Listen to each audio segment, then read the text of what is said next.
The first time I met Vanessa, when she was only 13, she looked like a zombie. Her cheeks were sunken and her dark eyes vacant as she shuffled into my office with her mother and toddler half-brother in tow. I extended my hand to welcome her, and Vanessa gave me the limpest handshake I'd ever felt. She was there in body, but everything about her, the way she slumped in her chair and barely made eye contact, told me she wanted to disappear. I opened with a few tween-friendly questions to help Vanessa feel more at ease. I learned she liked Ariana Grande, Beyoncé, and shopping at H&M. She did well in school, and science was her favorite subject. But home life hadn't always been easy. Vanessa shared that for more than a year, the family had lived in homeless shelters after her mother had escaped a violent relationship. Vanessa's mother is Haitian and speaks very little English. It was up to Vanessa to translate as they moved from place to place, applying for benefits and housing vouchers, and searching for a landlord willing to take a government subsidy for rent. Life had been chaotic. One time, all their belongings were stolen from storage. But over the past few months, there'd been more stability.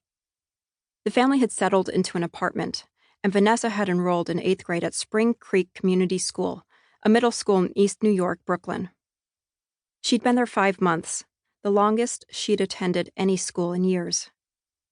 Only, Vanessa hadn't been to class for a while, she told me. Not since the video of her attack had gone viral. "Can you tell me what happened?" I asked. Vanessa took a breath and stared at the floor. "It was on the last day of school before spring break," she began. "A month and a half before she'd come to see me. On the afternoon of April 2nd, 2015, Vanessa had been waiting at a bus stop near her school. She was there later than usual that day. After her last class, Vanessa and some friends had gone on the hunt for one of the friends' missing cell phones, then stopped at a corner store for snacks. Her friends were headed home in a different direction, so they parted ways, and Vanessa crossed the street to wait for her bus. She hadn't been standing there long when she noticed a boy walking in her direction. She recognized him from English class, but they weren't friendly, which made it all the more shocking when he approached her and announced that the two of them should go somewhere and have sex. Just like that, out of the blue. Vanessa told him no, but he kept badgering her. Suddenly, he grabbed her by the arm and started dragging her toward a nearby alley, away from the view of oncoming cars. He undid her belt buckle and pulled down the blue pants of her school uniform. She tried to break free, but he told her to stop struggling unless she wanted to see what would happen if she didn't. Straddling her waist, he turned Vanessa onto her stomach on the cold concrete and sodomized her. The pain was excruciating. The boy kept telling her she wasn't doing it right. Then he flipped her over, tried to penetrate her vaginally, gave up, and demanded she perform oral sex.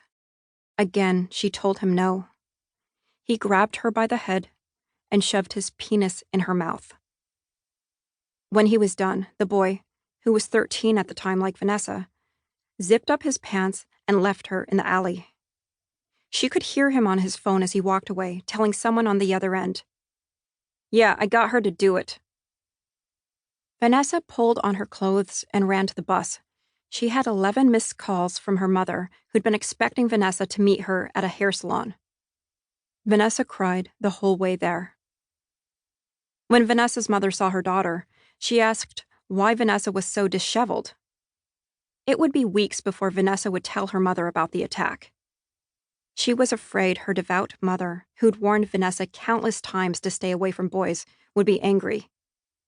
Even as Vanessa haltingly recounted the story of her sexual assault in my office, her mother repeatedly interjected to fret about Vanessa's virginity, wondering aloud if it could still be considered intact. Spring break lasted 10 days. The whole time, Vanessa barely left her bedroom. She couldn't eat or sleep. She lost 6 pounds from her already thin frame. Her mother kept asking what was wrong, but Vanessa couldn't bring herself to put into words what had happened in that alley. The attack was the most awful thing she'd ever experienced, Never in her life had she felt so ashamed. But when she went back to school, things only got worse.